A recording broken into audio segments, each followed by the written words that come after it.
Well, Elena Rex, join us once again with our current Cast 23 weather and traffic together. Well, I can't wait for this weekend in those 70s, but I guess Look we at have to. And look at Tehachapi behind her. Isn't that gorgeous? Gorgeous morning out there. I love the sunrise there and those golden hills in the background. Unfortunately, all the snow has melted, but at least we got some, which is always good for our water resources come spring and summer. But as the sun is shining, what you can't see on this camera is that it's 19 degrees there. Very, very cold in Tehachapi this morning. 44 here in Bakersfield, so quite the stark difference. 35 in Wasco, 36 in Porterville. We were able to keep our locations here just above the freezing mark, but to the north, they're not so lucky. So that frost advisory is still in effect until 8 a.m.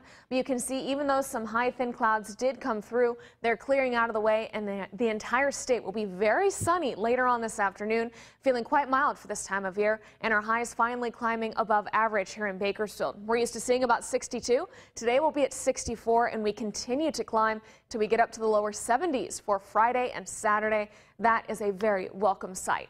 But unfortunately, with these ridges of high pressure, we're seeing the beautiful temperatures, but we'll also have worsening air quality. All of that stability trapping those pollutants right here in the valley. So for today, it's in the moderate range and wood burning is prohibited.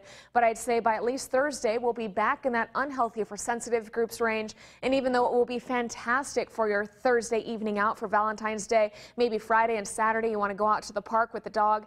It will be nice, but don't overexert yourself. It's bad for your lungs when it gets this unhealthy. But thankfully, we have the mild temperatures, so you give and you take a little bit.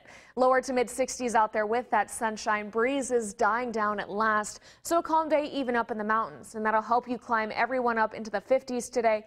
Mid-50s are on the lake, and I'm bumping you up to the 60s by tomorrow, so everyone can enjoy the warmth. Down in the desert, we already have Ridgecrest in the 60s. Everyone else in those mid-50s like we're seeing for our Lake Isabella communities. But just like them, by tomorrow they'll be in those 60s as well. And the desert's climbing along with us up to the 70s by the end of your work week. Now, as we take a look at your traffic now, Bakersfield looks great. No problems out there. We love seeing green cars out here. We do have several overnight construction projects going on this week, but all of those wrap up by 6 a.m. So your morning commute as you head out the door today is great. Clear skies, nothing to slow you down. Just please buckle up and drive safe. Mike and Aaron.